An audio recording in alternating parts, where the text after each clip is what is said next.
With the cost of groceries being so high, I thought I'd share one of my favorite childhood recipes with you. It's not only delicious and nutritious, but super easy and cheap to make.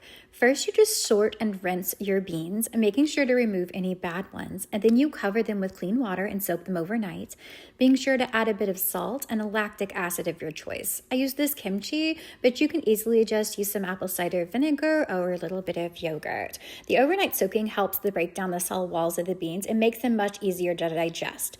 You strain the water the next morning and add fresh water, salt, pepper, and spices of choice. I always add turmeric and a little seasoning salt. Just be sure to add a little oil of some kind. I'm making these vegan, but this is easily adapted to meat eaters in this step.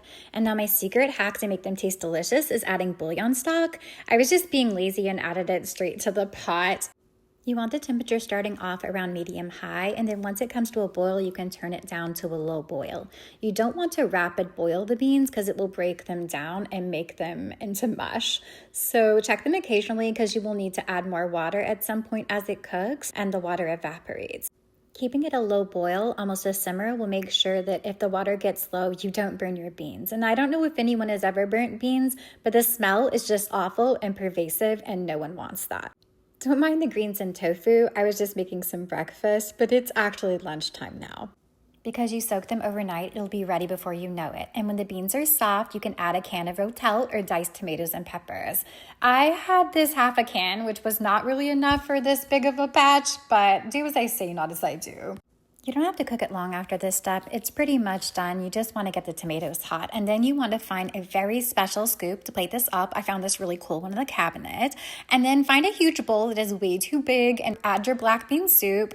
And be sure to top it with sour cream. And if you're vegan like me and you don't have vegan sour cream, you can substitute vegan mayo and lemon and then sprinkle liberally with cilantro.